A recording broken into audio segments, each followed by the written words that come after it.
Guys, good Wednesday morning. I'm Jerry Miller, and welcome to Real Talk with Keith Smith. Thank you kindly for joining us. We're live on the I Love CVille Network across Charlottesville, Central Virginia, the Commonwealth, the country, and the world. It's the first day of June. On the first day of June here, 2022, a lot of topic and conversation matter for today's show, as all of us on this panel right now are looking at the big board, the screen, the TV screen in our studio in CNBC. We'll talk market, we'll talk housing, we'll talk inventory, we'll talk rates, we'll talk demand. We give some props to Keller Williams and Yes Realty Partners for presenting the show, and of course, our key presenter is Ross Mortgage and Scott Mortgage Morris. Thank you. On that note, let's go to the studio camera and welcome Scott and Keith to the program. Gentlemen, the band is back together. 2 weeks, I believe, off. I love it. Good to see you guys. Yeah, it's been 2 weeks, but it's been a while since just the three of us, right? That's what I'm saying. Yeah. I think it's been longer than 2 weeks. I thought your lead off into the show was going to be allergies. My allergies are horrendous. Scott, I think, is in my boat. Yeah, You seem first to be time spared. in my life. Yeah, tell me what you're experiencing. Like swollen lymph nodes. Yeah. I've had like every kind of test you could. I literally thought we're going on. This would be week 4, I guess, and I thought I was dying. I've had every kind of blood, whatever test imaginable. You were going to get a CAT scan. I'm scheduled for tomorrow. You're going to get a CAT scan. It's already scheduled. At this point, I'm kind of like, do I do it? Do I not? Now my wife and my assistant are both like, you're going to do it. Yeah, but okay, time out. What are they actually scanning for? I don't know. I'm like worried. That was a Keith joke. That was a zing. I was trying to do a zing. All right. I mean, yeah. It's bad. It's bad out there. We've been told it's the oak pollen in 2022. It's certainly impacting me. But the distinguished gentleman has been spared. I mean, look at the distinguished gentleman. I've been spared because several years ago I went through a 2 or 3 year. It was about 3 years worth of shots. Oh. Not those over there. These were in the arm. Okay. And I did that. And I'll tell you what, it worked great. But it was like once a week. I went for like a series of like six shots in each arm on that kind of thing. I would take all the shots like imaginable. Like the last month has been like miserable. It's crazy. I'm with you. I'm 100% with Scott right there. Well, the interesting thing about the allergy, I'm sorry to get off for the allergies thing, is it's also messing up people with COVID, right? So do I have COVID? Do I have allergies? It's kind of a... I'm hesitant to even bring it up. We just cracked the threshold of COVID being around. What was the number we talked yesterday? Was it considered a different tier of category of COVID around here? And folks, like Keith are saying, are confused between allergy symptoms and COVID symptoms. I can tell you right now, I think our region is considered high. Okay, that's what it is. Right, Is that what it is? The high.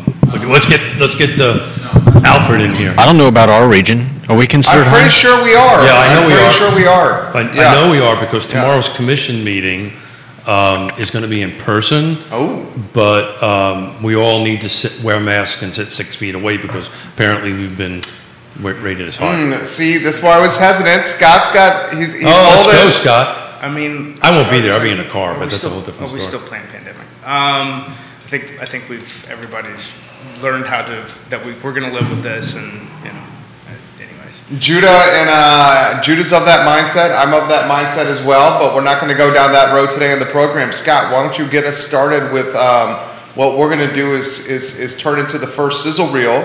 It is the first Wednesday. It's the first day of June in 2022. Where would you like to begin, Scott Morris? Well, I mean, if you look at what's been going on, I've seen a lot of pessimism and a lot of optimism from professional people who do this. And the bottom line is we're starting to see some demand turnover, but twofold, we've also seen, at least nationally, a 9% increase in inventory, which is the largest increase in a single month since the data's been recorded. So that's great news.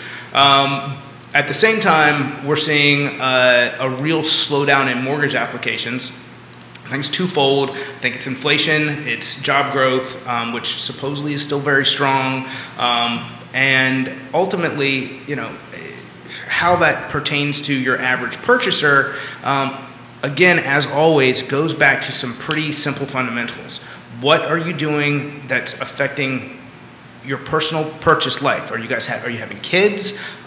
Do you need to downsize? Are these decisions that you're making based on real life scenarios, not just the whim on moving into a house? And that's what truly drives activity.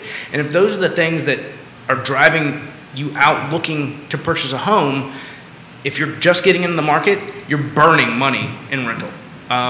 Getting into a home that you can build equity in right now is just as important as it was 3 years ago. And in fact, 3 years ago in 2018 was the last time that we saw mortgage applications at this marker. So we're really not in a bad place. We're just slower than what we have been. So the whole... Great take. So the whole month of the ending of last month in June and maybe into July, seeing how the market is going, we've kind of titled the shows "Oh Shift." I know. I like it. Super creative. I like it. Super good. Creative. So "Oh Shift." So I'm kind of asking everybody who's in these seats here, from your perspective, I think you've kind of just did it a little bit, but what do you see mostly shifting in the market? What is the big shift that is currently or is there one coming in your perspective? So I think I've said this, we're gonna go through some change. I think we're gonna see rates tick back up. I think they get a little bit higher, but I think we're essentially at the peak. So when I say a little bit higher, we're actually lower now than we were 45 days ago. But I think that's temporary, though, right? We're gonna see things come up just a little bit more. But what's going to happen is we're gonna see a bunch of volatility in the market related to, the economy is great and can support all of the everything that's happening with what the Fed is doing, and then we're gonna see real things happen that are gonna. Then the other side is, oh my gosh, things are terrible, and we're definitely running into a recession. The truth is, we're probably running into a recession. I think we're in one, but that's a whole. Correct. That's my. We just I think when we have this show a year from now, everybody's going to say this is when it started. You can't have. My God, I filled up my truck. It cost me $100, right? You can't have that kind of expense. We went into food shopping on Sunday, and half the shelves were bare, right? And they were staples. There was like the pasta shelf was bare. I went to go look. We're even making these decisions. I said, I'm going to pick up a T-bone and grill it up.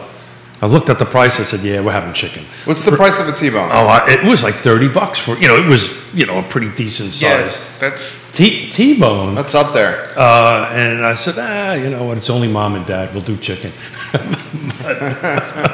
But I had my mother and father over dinner. You didn't take care of Pop? Yeah, he likes chicken. Yeah. Okay, there we go. Tell me, trust me, if I would have showed up with a T-bone and mom and pop was over, I'd hear it. Oh my God, you spent $30. Yeah. Oh my God, you spent. Oh my God, you spent. Ray Cadell, hello. Carrie Rock, hello. Carrie Rock's going to come on a Father's Day edition. We're caught at Father's Day, but I want to give a shout out to Ray. I've been tracking. He did some pretty awesome shows over at the Homestead. I was following him on Facebook. So he pretty cool stuff that he's doing. Looks like he's back to rocking and rolling or swinging, whatever band music. Big Ray and the Cool Cats. There you go on that. So that was great to see that.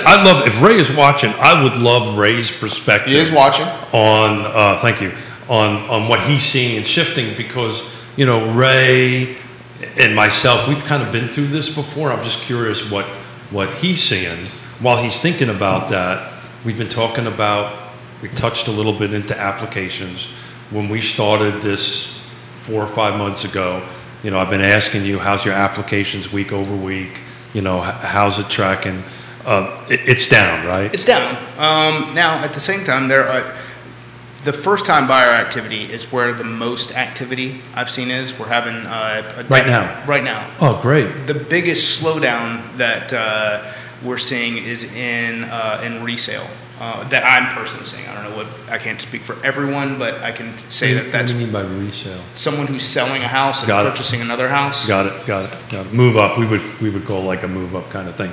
But you're seeing the first time increase. Let's talk about that, because from a percentage standpoint, the number of applications coming in are from, I would say, from say 40% up to 60%, 70%. So what do you attribute that to? Because there's no, rent's expensive, bro. Yeah. So it's interesting. So there's an article that I read this morning. The title is "The Shift Has Begun, but Rate Hikes Won't Be Housing's Achilles Heel." Right. You sent us that link. Yeah. So that's Inman, right? Inman. Yeah. So rate increases are not scaring off your first time home buyers. Because they don't make their decisions based on what's going on. They don't know. Their they decision make it by to their monthly purchase, payment. exactly. Their decision has, they might say, well, I see this in the news, but they still don't know how that affects them. Their goal is to get into a home. Yeah. Well, I'm encouraged to hear that, right? Because my fear would be with the current shifting going on is that the first-time home buyer would kind of step away. I know Ray's big into first-time home buyers, so he works a lot with them. As do you. I do. So we're not seeing a slowdown, right, on that end of it. But we're actually seeing an uptick in requests for listing appointments, which has really been happening over the last 30 to 60 days. So what's that mean? Well, what it means is, hey, please come take a look at my house. I think I want to list it. Oh. Please tell me what you think the home is worth. So these, what we call listing appointments. So are they shopping? Are they shopping agents? Are they? Oh yeah, Are they kicking the tires on their home? Both. Well, that's a great question. Look, hopefully, people. You guys have been around the block. Been around the block a little bit, so we get phone calls because of relationships on that end of it. But just like with mortgage, people shop, and that's great, and that's what one should do. I think it's mostly like the question I got asked at the ball game, at the UVA baseball game. Tell me what's going on in the market. Tell me what my house is worth. Tell me, are we increasing? Are we going backwards with value instead of going forward with value? Well, we're not going backwards. That's for sure. No, and I don't. We've been talking about this forever. Double-digit appreciation is more than likely not going to happen next year. I'm sure Scott can chime in on that. But I think we're going to go back to a very consistent 3 to 6%. I just ran a 20-year spreadsheet for Albemarle County, single-family detached, no new construction. And I did it 20 years because it takes out the time of great unpleasantness. And it was roughly like 5.5% average for over 20 years, right? I think at the 10-year mark, it was somewhere in the 4%, 5%. So, that's the healthy appreciation year over year. Just like your interest rate, right? Aren't we kind of where we're supposed to be? I think we're actually higher than we're going to end up being on an average. I think, you look out 12 months, we're in the upper 4s. And what do you think that? What's that? Why do you think that? Oh, because, I think he's been consistent with that. It's a couple fold. One, I think the institutional money is oversold because due to the inflation scare, which is we're coming back down from. I think they're going to overbuy through the recession news, and I think that the U.S. 10-year, which is was forecast to be at not to exceed. Gosh, how are we even going to get back to 2? And now we're at 2.8x, and I think we get up to probably chase 3 again, and then we come back down into like 2.5 range, and that I think puts mortgage rates on the high side at around 5%, and we settle in at about 4 3/4 this time next summer. A lot of content coming in, a lot of questions. Good. So Ray Cadell answering Keith Smith's question. Diesel is approaching $6 a gallon. The Big Ray and the Cool Cats truck gets 8 miles per gallon. Just this coming weekend, 657 miles divided by 8 equals 82 gallons times $6 a gallon, $492 just for fuel. Plus, I cannot charge the client because he probably signed his contract with me a minimum a year ago, sometimes 3 years ago. Small business people like me are getting crushed by fuel, personnel costs, maintenance, hotels, airfare, and other charges. I don't know, man. I tell you what, they cannot charge a client versus don't want to charge a client.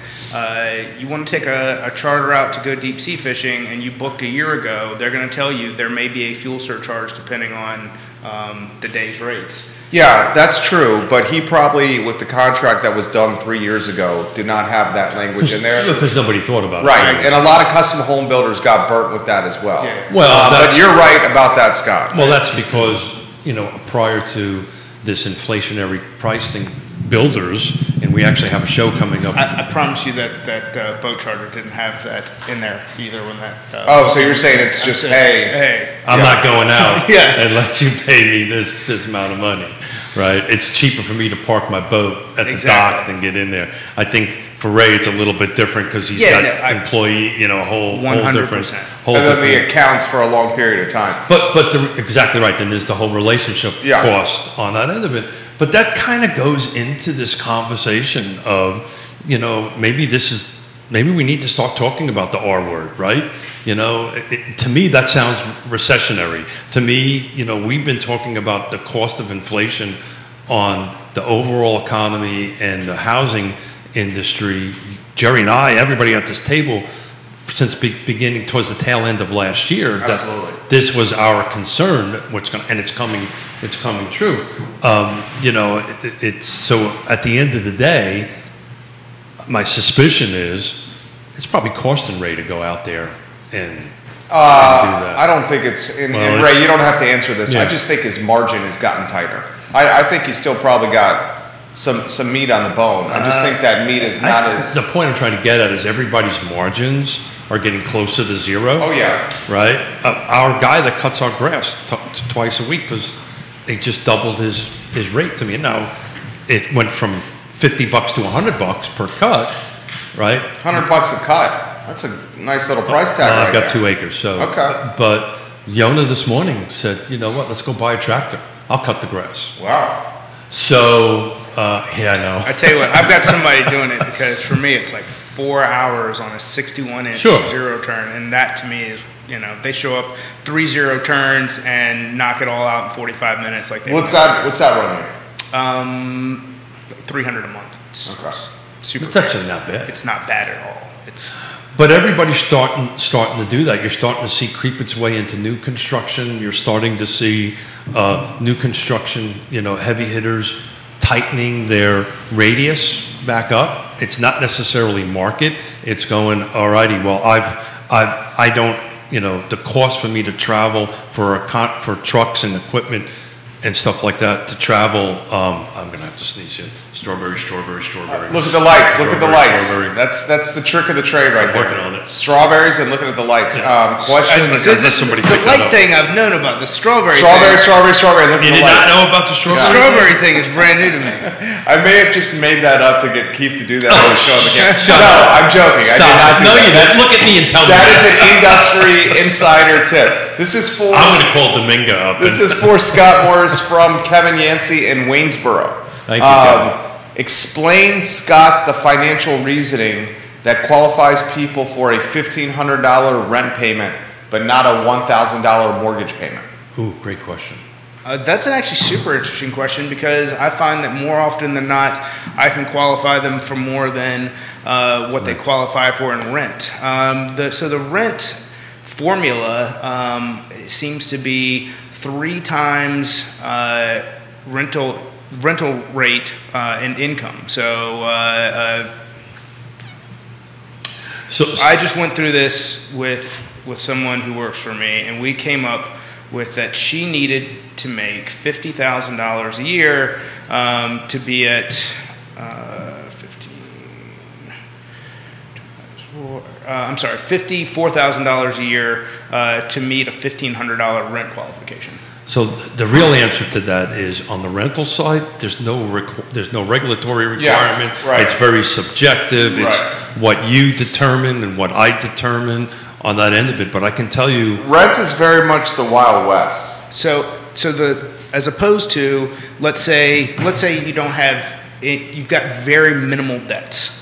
So your total debt to income, 50 to 55%. So that means if you're making $3,000 a month, you qualify for a $1,700 mortgage, as opposed to you don't qualify for a $1,500 rent. Good knowledge there. but it's subjective. It's what the landlord, unless it's through a rental company or something, like they have some sort of not even a regulatory. The 3 times is the most common one. But I'm also starting to see, because I was talking to Suzanne Real with Ally. We should give her props. Suzanne Real, we're Ally property manager, because our one rental we have is turning over, and we found a renter in that I think we bumped it like 2% just to cover CP, basically CPI. Very fair. Yeah, 2% is very fair. Yeah, our cash flow is good. We're trying to do the right thing and help out whoever we can help out on that end of it. But she was telling me the norm now is like 3 months security up front. So not only do you the qualification requirements or the finance requirements is with them, but just think about it. I'm just going to do simple math. On a $2,000 per month rent, you got to write a $6,000 check. Yeah, which is down payment. Very close to down payment on a That's house. exactly right. So thank you for leading me into this. So are you starting to see on some of your first-time home buyer products that we're still at like 0 to 3%, that kind of thing? Is that still holding, or are they charging? They're wanting more down payment, the lenders. I have a conference call with Virginia Housing actually tomorrow, to where they want to like apologize for the product. Like they are super challenged as far as what their abilities to do in this market environment are. And why is that? Without throwing them under the bus. I mean, their offer is less attractive than someone who's being able to make a payment of down payment and closing costs together. So the question though is are you still seeing 0 to 3%, or are the lenders starting to want more money down payment? No. 0 to 3% is still absolutely there. Some of the down payment assistant programs are where the struggle is. Yeah. Not in. I can speak to that personally. Yeah, not in your traditional, USDA, FHA, 3%. Conventional, whether it be Home Ready or Home Possible, those are all there's no change in what they're doing there. But, yeah, I can speak that from the land trust perspective. If a buyer has the 3% down payment, they'll go through the sales funnel much faster than if they need down payment assistance. And talk about Wild West. The down payment assistant models, they're very different from A, B, C, D, and E. There's really no conformity to it on that end of it. So, generally they'll go through the sales funnel, and I was just curious if that 0 to 3% is still holding. Yeah, absolutely. Great. That has not moved at all. Neil Williamson, for both of you guys, millennials, unlike us graybeards. What are you pointing at me for? Keith, I don't have a beard. have not seen 4% plus interest rates, and optimists would call this an educational opportunity for people. So you say millennials weren't purchasing homes in 2018? Well, the millennials also saw it during the pandemic. So 39. But you also have to put a 2018 what the age was. So right now, 47. So a millennial is like I would still 39. count as a millennial. A geriatric millennial is 40. 30. Yeah, 39 so years hold the old. time out. Gray beard, geriatric. Yeah, there's a geriatric I'm sitting millennial. here. I'm sitting here. He's right. That's what they're called. Geriatric millennial. Really? Yeah. That's the nomenclature for a 39-year-old or 40-year-old millennial. He's right. He's exactly right. Yeah, I got gray beard and So 2018, the rates were for 5%. Yeah. And they were buying, and I didn't bring the stats with us. We can go back because I actually have a year-over-year appreciation. I'm doing it. I'm building this 20-year spreadsheet. I did Charlottesville, Albemarle Green. I'm working on Fulvana and Nelson County. to see what it was and comparing it to what the interest rate was at that particular point in time. The difference is the volume of sales, right? The volume of sales were a lot less, but they were still selling homes, and they were selling homes at a pretty decent clip on that end of it. So, graybeard, what was the rest of his question? Geriatric millennial, graybeard. Graybeard, I got to write these things down. I'm learning from here. Ray wants to point out to everybody that's listening that the first-time home buyer has significant inventory issues, and that's causing problems for people looking to move up the ladder as well. So that's important to emphasize. We still have significant housing affordability issues, especially with the first-time home buyer in today's market. In fact, in markets everywhere. Yeah, so housing affordability, as you know, we've switched that term from affordable housing to housing affordability. You know, that's going to be a great topic for Friday's show with Neil and Sean on here to talk about that. But the reality of it is more needs to be built. And Quentin Beckham. Keith Smith is going to be making a jaunt up the eastern seaboard. Yep, going to go see the grandkids, and we didn't get a chance to celebrate their birthday in December because both of them had COVID, so we're going to go up there and hang out and do birthday cake stuff. That is awesome. Speaking of birthdays, if he is watching or any of the people who know him, reach out to Barry Morse and tell him happy birthday. Barry Morris, happy birthday. Is that your father? That is my dad, yeah. Papa Morris, happy birthday to you. How old's Dad today? 73. Oh, it's a young man. Good for Dad. I like that. Keith Smith, this question's come on the feed for you from Grayson. Has inventory opened up in the footprint you cover, Keith? You know, the answer is no. My dyslexia kicked in yesterday when I was looking at it, and I inverted the new on and the pending. Yesterday it was about 118 to around 80. So 80 new homes came in the footprint, 118. I got all excited because I inverted the two numbers and thought that. Who pointed that out to you? Was it Greg Slater? No, it was Emily Funk. Okay. We love Emily Funk. I said, Emily, this is great news. And she said, dummy, you're reading the numbers backwards. Emily Funk, we appreciate you. On that stuff. So, hey, I got to ask, do you mind if I jump in with a question? Mm-hmm. So, I got an email, been getting these consistent emails, which is kind of scaring me. You know, we get them all the time. Non-conforming, is that starting to make a comeback? I mean, so the big non-conforming product is an investment product called a DSCR loan, which is a debt service recovery loan. And that's probably what you're seeing the most activity with, and that's basically like a stated income or projected income on projected rental with a 30% down payment is your typical what that looks like. The rates are tough right now. You're probably 8% on a lot of that. I say the rates are tough. If the cash flow makes sense, then you know it's probably still not a bad. You know, it's not the worst thing in the world. However, it is what I foresee having the government thought second homes, especially second homes being treated as investment properties, had the potential for default. That's why they put the LLPAs, the loan level price adjustments, in place early this year.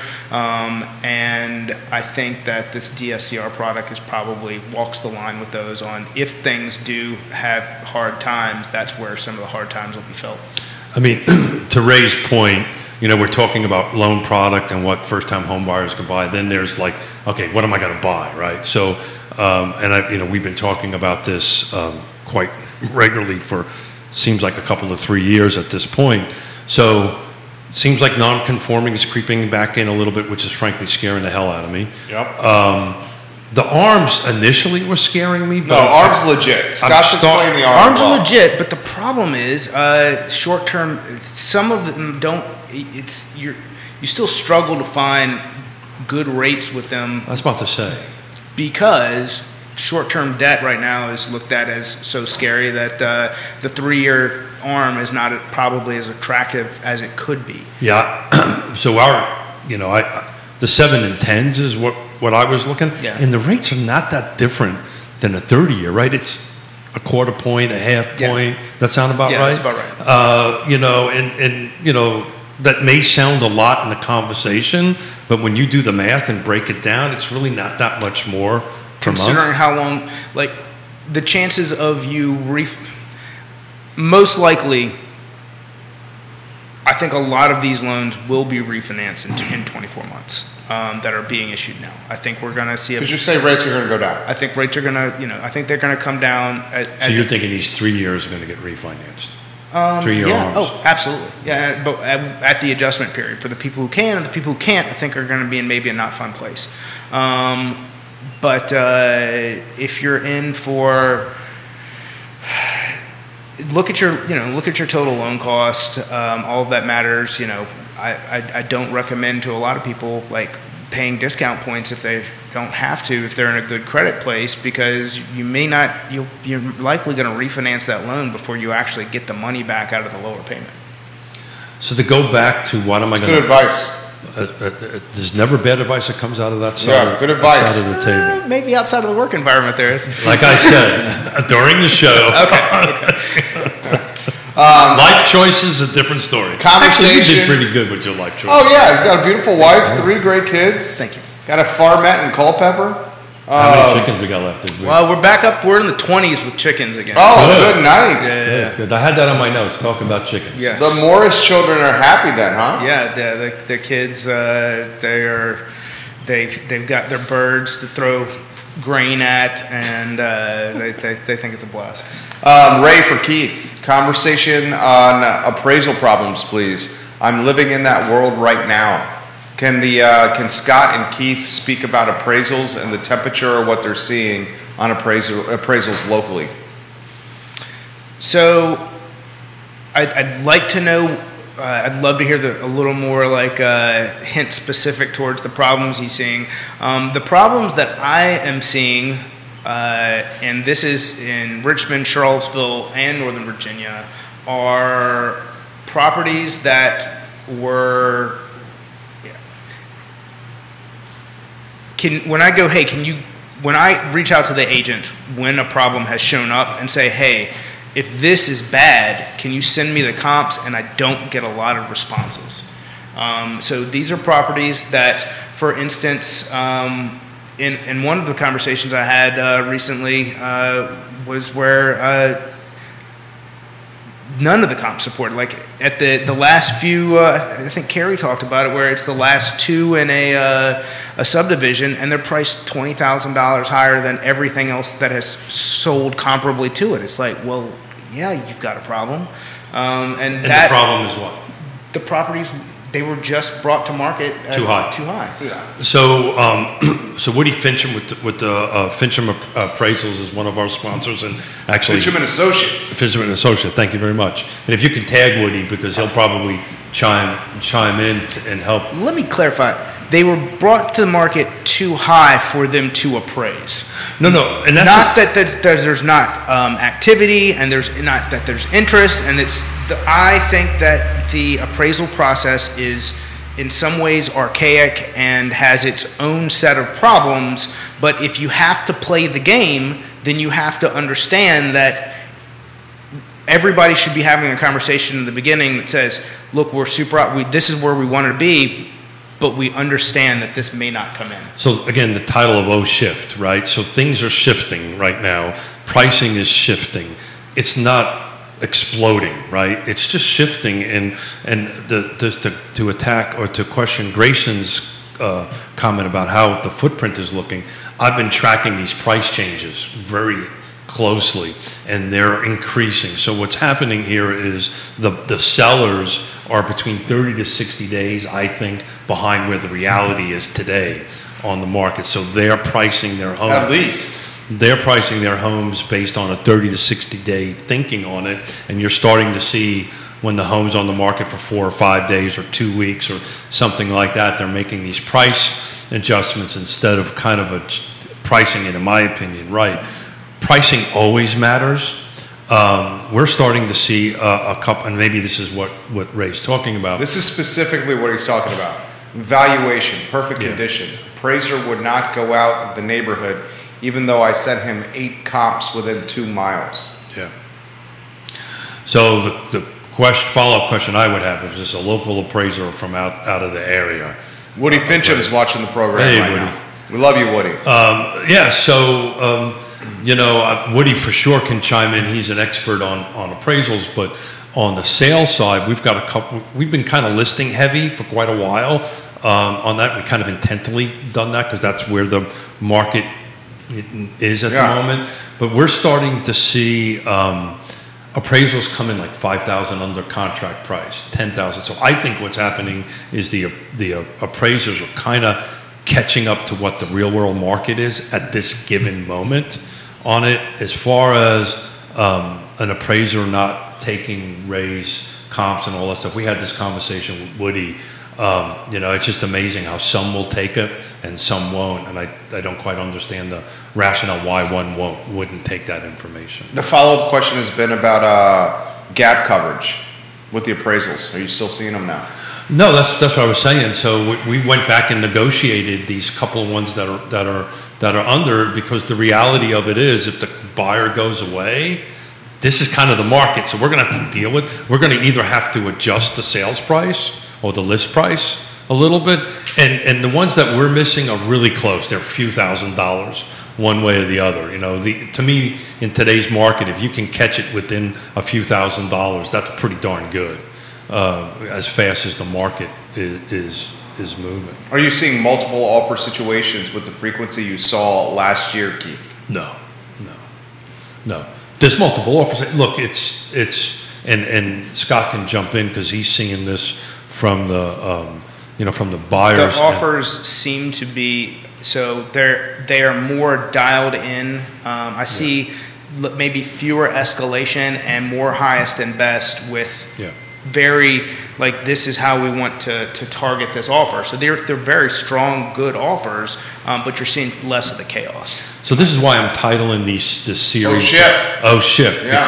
Because what's happening, the market is balancing itself out a little bit, or shifting itself out a little bit, and the buyers are starting to understand that. I had an agent call me this Monday or last Monday, because this Monday was Memorial Day, and just kind of hey, what's going on? Hey man, how's it going? I'm like, hey, pretty good. What's going on, dude? So we had a listing this weekend and didn't have an offer. And it's wow. Yeah, it's like, oh well. How long has that agent been in the business? He's been in for a while. His wife's been in for a lot longer. Okay. But either way, it's in an area where it was kind of like they were just kind of anything going on we need to know about? They found it. Apparently, they don't watch Real Talk. Yeah, I know. They're in a little different market. So it's 100% right. The buyers and sellers are kind of balancing themselves out a little bit. What I'm seeing as far as multiple offers or not multiple offers, and again, those of us who've been around for a while, this is not a normal occurrence, right? I remember I would show a house for Jerry, or Ray would show one of our houses. And we pick up the phone and say, hey, Ray, how's it going? How's it going? We would, where's our offer, right? Kind of thing on that end of it. But the reality of it is it's also going to be very location driven, right? We're back to the fives, right? I talk about all the time: location, prices, features, condition, and timing. And the locations have these micro locations, and that's where Woody and these appraisers really have to drill in, because it's a micro location on that. So you can be from one side of the street to the other side of the street, and the value could be different on that end of it, and the multiple offers versus no offers on that end of it. You got a question from a colleague in the business, Scott Morris. Are you seeing 15 years with rates going up?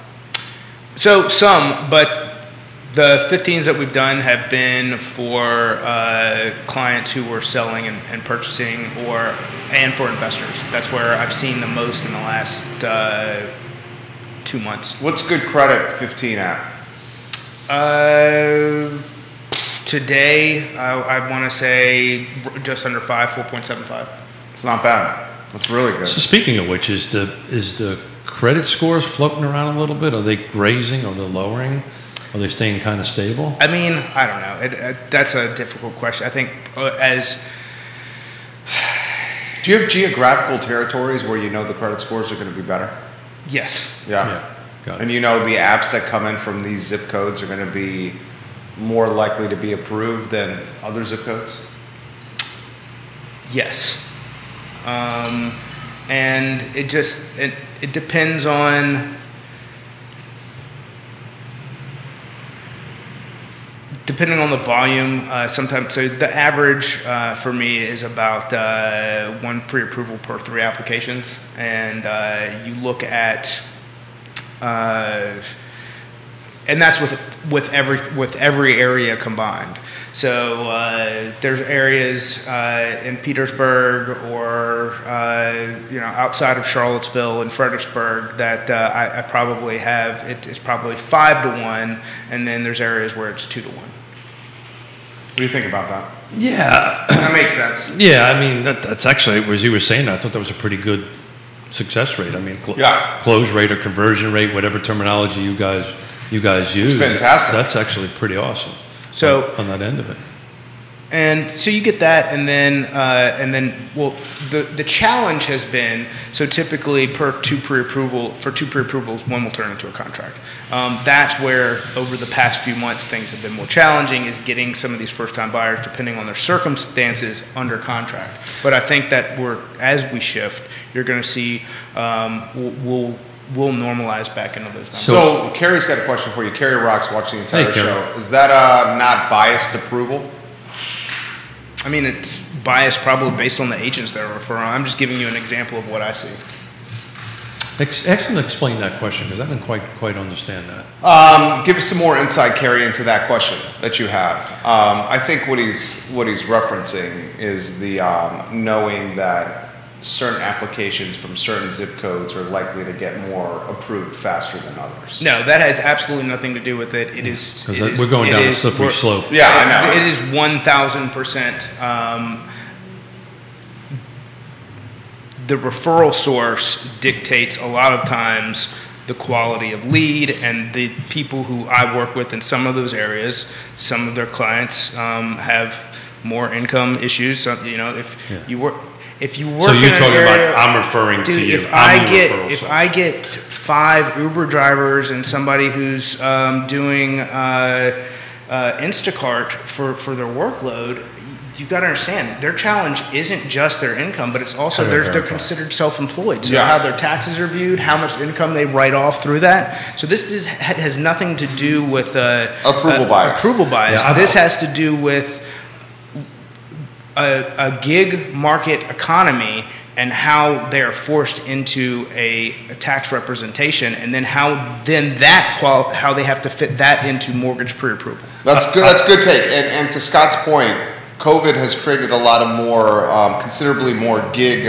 workers and people looking to get out of the 9 to 5. I mean, I've been struggling with this for 36 years, right? I've always been self-employed, and I never just understood it's so much harder for me as a self-employed person to get a mortgage and it's almost like it is hardest when you do not like. Now, none of us like giving the government money, but if you truly do not want to give the government money, it's going to be more difficult. It's a double-edged sword. You may have an accountant who writes down $50,000 in deductions in order to save you $5,000, but then all of a sudden you need that $50,000 to qualify for a mortgage. Yeah, and also how you pay yourself as someone who's self-employed. All of these things matter. Well, that's just amazing. Do you do? And if I'm going too far, please tell me. Do you do for pay? No, because our chemistry is working. Because I was just going to go there. For YRP, how are you doing pay? Is it are you an employee of YRP? No. Are you doing partner draws? No. So actually, it's a great question. So each one of us are contract employees or independent contractors. That's our word I'm looking for YRP. Yonna and I have our own Yes Business Management. We've always done our business in an LLC. It's amazing how many conversations I have with real estate agents that they do it on their personal name. But when Yonna and I receive a commission check, we actually receive a payroll check from our own company. So YRP pays, yes, business management, yes, business management pays us. So we actually we do our own payroll taxes on that stuff. Then there's draws and all that kind of great stuff, which is a whole different animal on that. But we learned that almost 30 years ago, that we actually pay ourselves as if we're employees of a company. Yeah, that's the way to do it, to get around. Most real estate agents don't do that. Well, I know, and then they have the issue that he's talking about. Well, then they have the issue he's talking about, then they have the issue of, oh my doing God. it how you do it helps keep that issue, puts it more on the back burner. Well, what happens at the end of the year, they go, oh my God, I owe the government 20 grand. Right. And I don't have 20 grand on that end of it. So pay the tax man. Yeah, so we pay our own tax. But even doing that, it's hard for independent contractors or business owners. The process is just much more laborious. Well, the gig economy worker, the frontline worker, F&B worker, has never had more of a difficult time to buy a home than right now. And I know you disagree with that. I totally disagree. Because of the 18% rates. It wasn't the 18% There was more inventory then, though. There was more inventory. No, there wasn't. Is that true? That's absolutely true. We had the only reason I had inventory is because I had a lot and I built it. Built the end of it, but there wasn't a lot of inventory to go ahead and buy on that end of it. But just to talk about VA, how difficult it was. VA was so screwed up back in those days, I couldn't use my VA certificate. I just couldn't use it on that end of it. Now, VA is stellar. It is the absolute best mortgage product available to anyone who qualifies for it and wants to use that ability. There's not a better product. There's a mortgage insurance that offers them zero down if they've and the process is harder to go through, right, than a normal loan process, right? It's a little bit more, from a. Is that true? Well, so let me. I would disagree with that. I'm just trying to figure out. Let me try to get it out a little bit better. So what I'm talking about, so one of my pet peeves is fair housing and some sellers disregarding VA loans. It's a big time pet peeve of yours. It's a big time pet peeve of mine as a veteran. But my point is if I'm a seller and you give an offer with a VA pre-approval in, that has a little bit more strength than a normal. That process for you to generate a pre-approval of a VA takes a little bit more work. Carrie says, I used a VA loan for my first home in 2006, and it was the easiest process ever. I could tell you 2018, it was I won't use this word. Thank you. Do I? Yes. But this goes back to your online lenders, all of these things. So one of the things when it comes into like, hey, Scott, I need you to save this bad thing happened. Very often the bad thing was someone thought that they had a certificate of eligibility because maybe they're a reservist, they're a National Guardsman, but they've only got so much service time.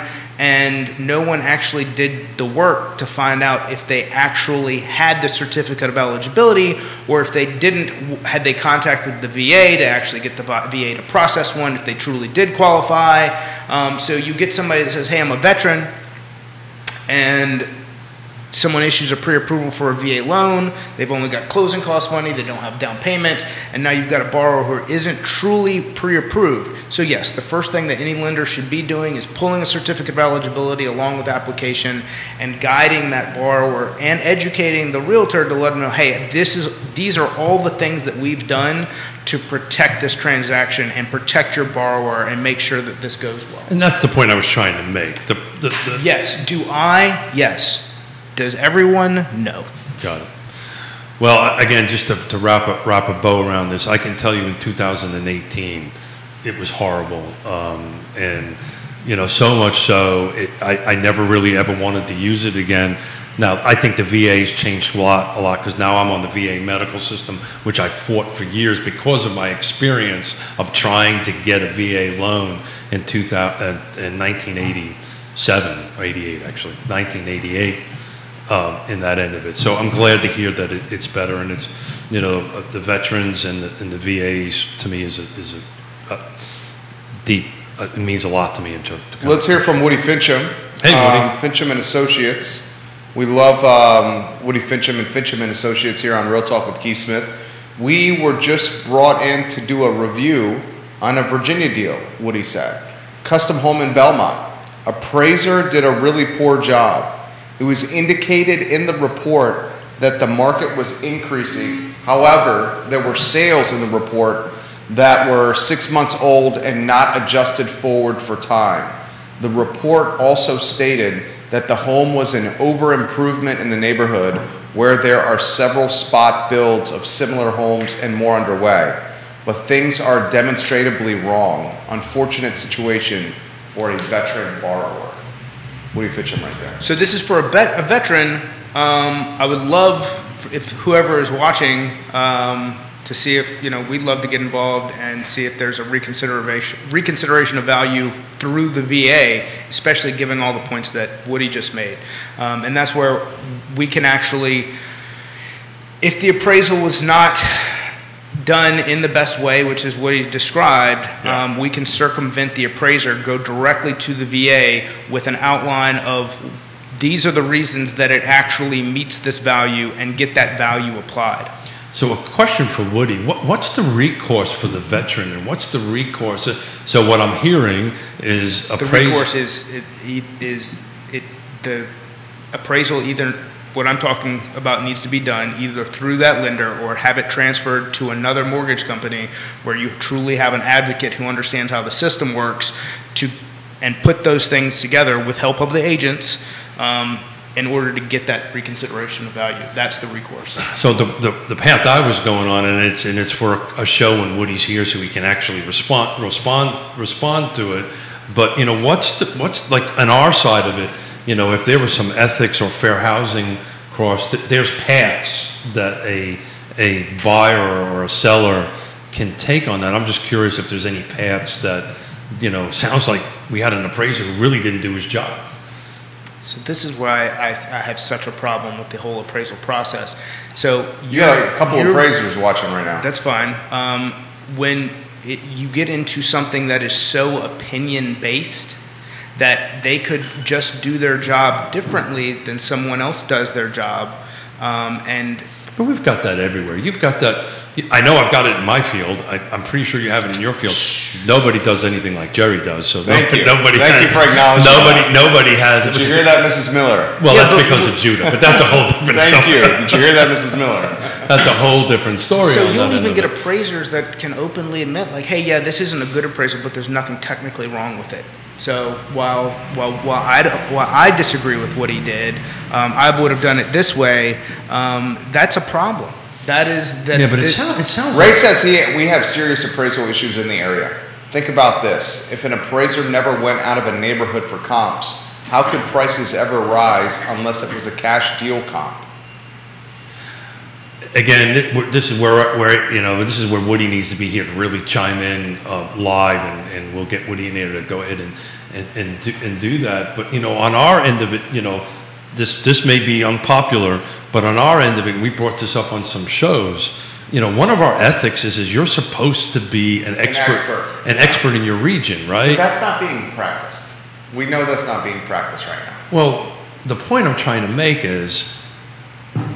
And that's going to get worse as inventory tightens and things get more competitive. Without a doubt. And that's happening. It is happening on that end of it. But the question, the step is somebody has to say something. Enforce it. Say something. But right? that's also not happening. And that's also not happening. Yeah. And I'm just curious I know what my path is on my end, on our end of it. I just don't know if there's a path on the appraisal end that, if somebody is really unethically did something, what's the path? But that's my point. It's not an unethical thing. It's truly about someone's opinion can differ from someone else's. It's how they interpret. That's how they interpret value, which is a garbage way to go about the process. I see what he's saying there. But I tell the story all the time. That's human error. Or human interpretation. I'll give you that. Interpretation. Yeah. Your interpretation is that that's the right volume of water to drink. My interpretation is this was the right volume. And you can see why there's gray area or delta with what they do. Well, all I know for an absolute, because I lived through it, is what the system we have now is 1,000% better than it was in 2004, 2005, 2006. Does it need to be improved a little bit? I'm sure Woody can share his thoughts. He's sharing his thoughts, and I'm tagging Scott, Keith, and Ray on this. There's a pretty dynamic conversation going on in the message in the comment section. Woody says apparently Tidewater was done and an ROV that didn't go anywhere, so the borrower reached out for a private review because it was not sitting well with the borrower. Not sure how it's going to shake out yet. I believe they are using the review to appeal to the VA. So if they're using the ROV, and if the ROV, so let's define the ROV. Reconsideration of value. So when we say what are the recourse for the borrower, the recourse for the borrower is the reconsideration of value. If the report was not well written or not well documented to the VA from the LO and from insight from the agents, then very likely that the ROV didn't go anywhere, which again goes back to if you've got someone who doesn't understand how the process works or how they're not effective with the process, then see if you can get the appraisal transferred to another lender, have that lender who knows how the system works go after the problem. Or just start all over again. Right? I mean, there's so what how does that impact the time? You can't start over so the VA appraisal is going to stick to the property. You can't just start all over again. You have to get whoever. Is that exclusive to VA? FHA does that as well. Yeah, okay. The appraisal sticks to the property, but for 6 months. Good Lord! So that's a big deal. Yeah. So but it's on VA and FHA. Correct. Right. So regular conventional. Now, right. Regular conventional, you can go get a new appraisal, so that's important to get this thing right. Yeah, because that's extremely important. So it's kind of like a rezoning, right? If you fail a rezoning, well, it's like what you were saying, where you have clients and they find something like mold and they don't want to remediate it. And if they want to remediate it, you call Intrastate Service Company. There's the segue for you. ISC, a home's best friend. Intrastate Service Company. And then you have to have the conversation with the client saying, you're going to remediate it or we're going to disclose it. Well, we have to disclose it. You have to disclose it. I'm now aware of a defect. I have to disclose it. You have to disclose it, right. Right. So, I mean, it's a similar type of situation where if the appraisal... Well, that's a little easier to deal with than well, you have to remediate it. Correct. Because you're saying you're going to put it in the notes. Is what you're saying, well, right? we have to disclose it. You're either going to fix it or disclose it. It's just the way it is. There's literally a conversation going down here in the comment section, and we're relaying the conversation to the panel. Yeah, I love it when it happens too. If a buyer and a seller agree on a price, if it's an arm's length transaction, if neither side is in a distressed situation, isn't that the very definition of fair market value? And should not that take top consideration? This is Ray's comment. Yeah. Oh, hey, that's what I've said. That's why I said it's an archaic process. It's got some flaws, but at the same time, we let the government stepped in and put some rules in place to prevent. And they put rules in place. So again, prevent shadiness. So again, if you're going to play the game. Know the rules. Then you got to operate inside the rules. I mean, it's not. I don't like it all the time, but that's the way it is. I learned something today. I did not know that you can't that VA and FHA attaches to. I should. That's a huge deal. I should have known that. I really should have known that, but for whatever reason, I didn't. So how does it stay attached to the property? It's in the system. So is that how? Yeah, it's recorded. So if another appraiser goes in, they see it. They see it. Where's it recorded? And what? That's a Woody Fincham question. I know that it exists. I know that the problem exists or that the situation exists. I mean, there has to be some sort of... But there's other rules in place. So like for an FHA purchase, if the appraisal has increased 100% within 180 days, it requires a second appraisal to confirm the new value. So if a flipper goes in and rehabs the property, they buy it for 200, sell it for 400, it's going to need a second appraisal to confirm that it meets the new value. So anything that the government has attached itself to in insuring value, because that's what they do, or guaranteed. So it's insured through FHA, it's guaranteed through the VA, meaning that if the borrower were to default, they're going to pay back the lender this X amount of money. So the government has put these things in place to protect its money, essentially. Dude, you're dropping knowledge today. Well, that plus protect the veteran, right? And I mean, I think that's the well, I mean, so attached to the property has less to do with the veteran than the government. Yeah, sure. Well, it's the same reason why when I joined the duty that I did, I had to sign 3 separate documents that I wouldn't get married, right? Yeah. One with the State Department, one with the CIA, and one But with you the broke that. I did not get married until I did not. Until you were out? Until I was out, yeah. I got married literally on the last day of my service. I did not do that. He says this, dude. And that was all about money, though. He's in a pickle. I'm living all of this right now. Who's he? Ray. Yeah. I'm living all of this right now. It killed my deal. The value the appraiser assigned was not even close to the agreed sales price. It's a VA deal. So now I have to advise my sellers not to take another VA deal. How does that help the veteran?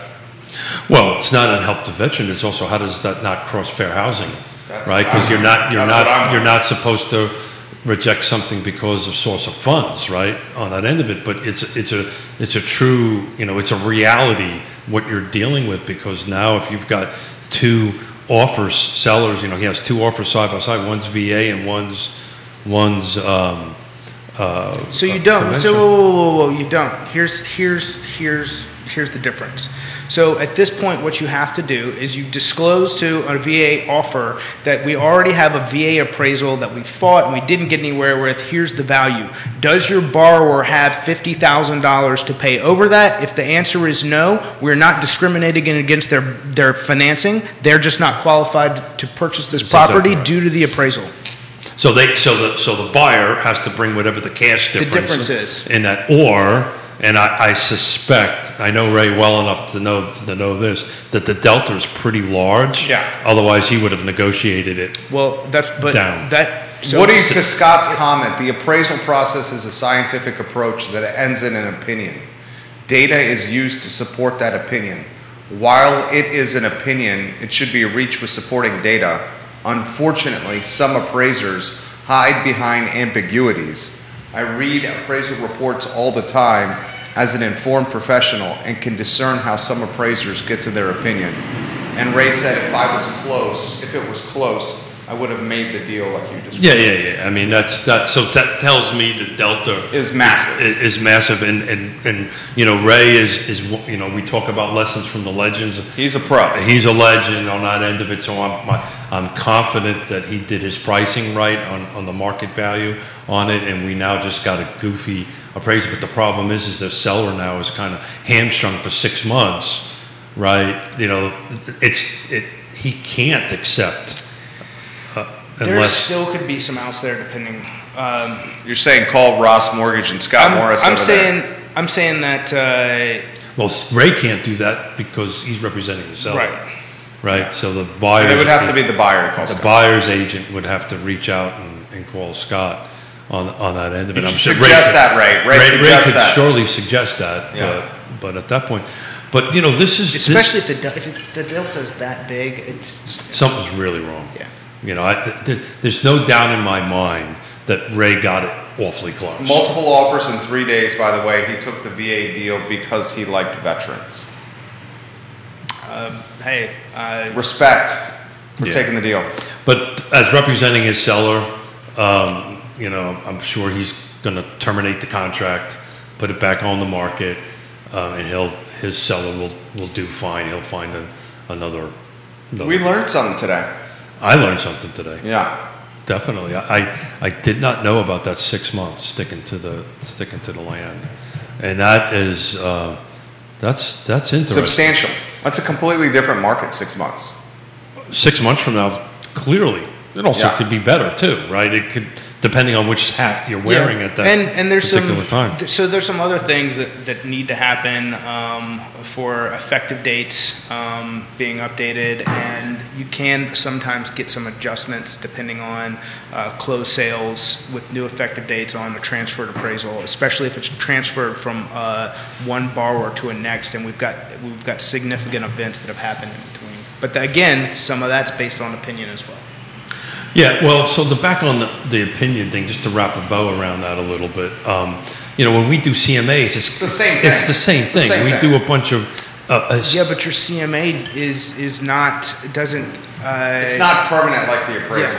Yeah, but it starts the ball. I disagree with that. It starts the process, right? So Ray did that. Ray did his CMA. He did his analysis. Right. He went back to his seller, and his seller. But your CMA doesn't determine financing. The difference is it starts there that way. You've got to set the price. That's a fair point. Right. You got to set the price. That's right. a fair point. It starts that way. So right? if you have an agent that does a poor CMA, how does that affect everyone else? It means the property is going to be long in the tooth. The DOD is going to be way longer. Yeah, totally. DOM. Oh, from a short standpoint, not an overage. Oh, from a short standpoint? If it's listed too high? high? You're saying if I price it under... If your CMA is $200,000 below... So I screwed my CMA up, is what you're telling me. That doesn't affect things in the process the way a $200,000 short appraisal does. Well, but he's saying the CMA if it's high. If it checks in high. But you're going to know that the first 2 weeks of the first week of it being on the market weekend, when the phone doesn't ring. Right. Well, I'm just saying. And the correction for that is we go in. Price cut. Yeah, but then let's face it. Then the property could be. What's wrong with it? It gets scarlet lettered in this market with the price cut. All these things impact one another without a doubt. The point I'm just trying to make is that much like the CMAs are not appraisals, but basically it's the same thing. I agree. That's why the first advice I give a seller when they're talking about buying is, hey, let's get a CMA done so we've got a realistic idea of what numbers to talk about for the money that we're going to take from this transaction into the next transaction. So I talk about it on the show all the time. The reason I do the show and do all this sharp. It keeps me attuned on that end of it. But yeah, so again we got a couple of rules. We don't point fingers and all this kind of great stuff. So, and that's we follow that rule. We follow that rule and all that, and that stuff. But the only point I'm trying to make is that we do the same thing and we get it wrong. But if I get it wrong, it does impact the market. It impacts the market overall, right? It impacts my client overall. If I'm not professional enough to. I would say your CMA, your initial pricing out of the gate, is an easier pricing than the appraisal and what Woody is doing. But we have to match it, right? So I kind of disagree with that, right? Because as I said before, some of the ones that we've been doing, we've been hitting, if we're off by a few thousand. But you can make a mistake.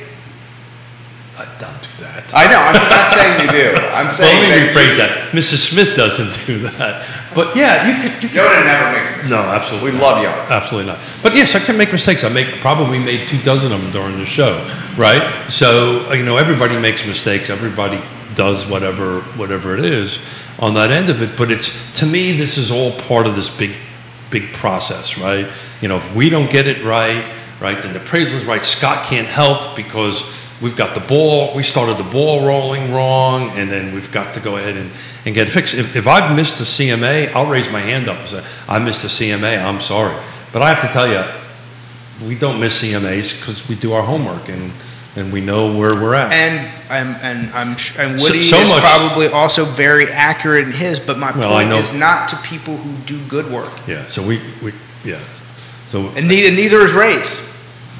Well, to Scott's point, the market has spoke. It's back on the market. 2 pending comps in the neighborhood since were in excess of the appraised value of his deal, and multiple offers at, near, or above the list price. Only the appraiser disagreed. Yeah, and it happens, right? So what's the flip side to this? The flip side to this is like 2005, 2006 with these cups that we have on this table. Everybody got financing. Everybody got financing. Yeah. So, there's going to be, I don't even want to say winners or losers, but there's just going to be some hiccups through through the system. Each side of it always has it. Trust me, as one who lived through it, I'd rather have this discussion and how we can help our clients. And this goes back to my statement, like, look, if you're going to play the game, you got to play inside the rules. And that's, and sometimes the rules suck. And that's for whether you're playing golf or you're, whatever you're doing, sometimes, the way it isn't the way it should be. Well, rules are rules, and to say that I stretch them from time to time. Yes, I know. It's three people here that stretch the rules on this show right now. Close where this question. Where do you think we're heading in June and July? Will we see the traditional summertime slow with people out of town in Central Virginia? I think we're kind of getting there. Like, kids are out of school. We're starting to see a little slump there. Like, vacations are starting on top of all the market conditions. So I think it's not an unexpected time that we're seeing some of the things we're seeing, especially with the external forces that are being applied at the moment. So I'm going to take the contrary opinion. I don't think we're going to see a slowdown at all. It's just going to be different, right? Like we've had this discussion. We've kind of dropped the term inventory from our conversation, right? At least we're trying. We're trying anyway. Doesn't seem to be working, but we're trying. I've been trying to pivot away from. You're doing a good job, Keith. I know that. Not really, but we'll get a thesaurus out and figure out what's a different word for inventory.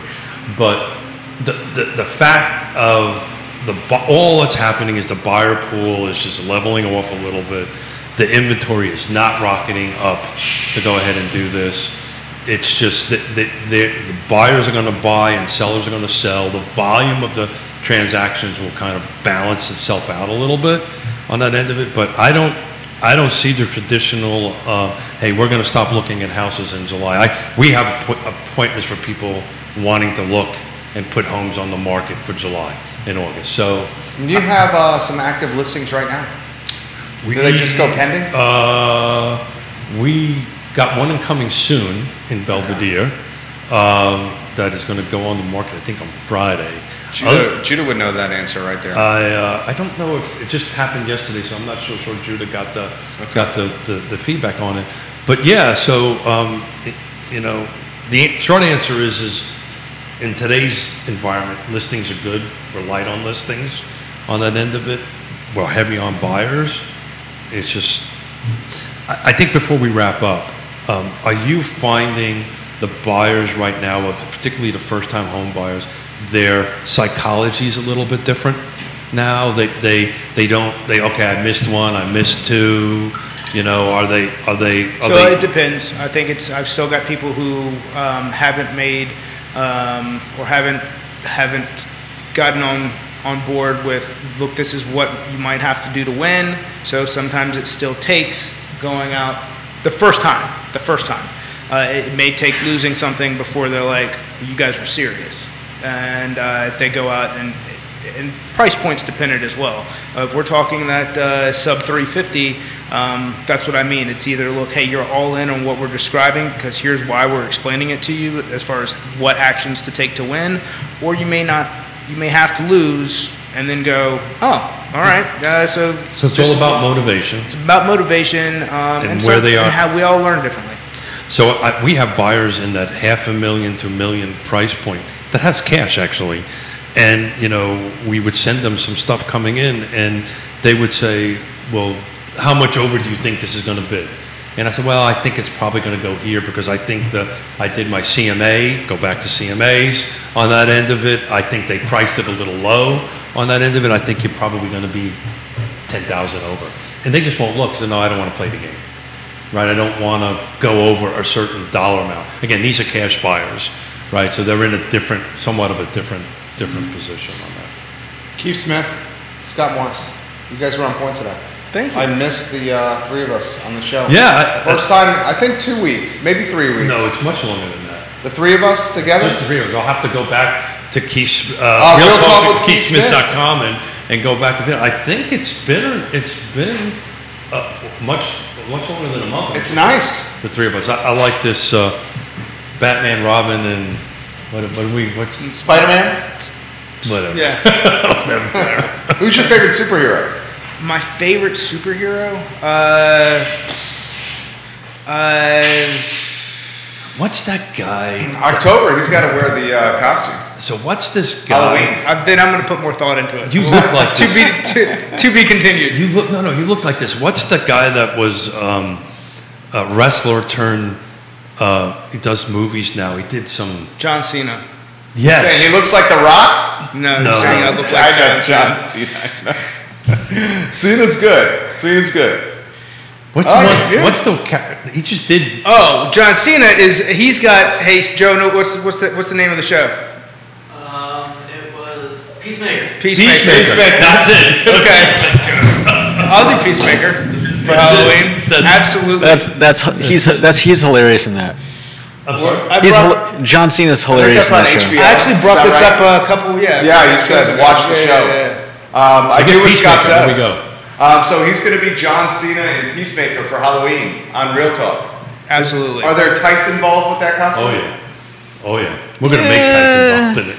Judas, Not as bad as it could be. Or something. He does have a helmet. Goofy red helmet. Keith Smith is Batman. I'm Robin. He's Alfred. And this is Real Talk with Keith Smith on a Wednesday, presented by Ross Mortgage. Today's show was dynamite. I want to give a special shout out to Woody for chiming in. We love you, Woody Fincham. This was a hard conversation to have without the man at the chair. So. And if you see Barry Morris walking around Fluvanna, yeah. When you see Barry Morris around Fluvanna, wish the man a happy birthday. He's 73 years young? 73 years young. Happy birthday, Dad. For Scott, Keith, Judah, and Liza, my name is Jerry, and this is Real Talk, presented by Ross Mortgage Guys on the I Love CVille Network. All the shows are archived at realtalkwithkeithsmith.com, and the I Love CVille show is up in 55 minutes. Take care. Nice to meet you, Scott. Thank you.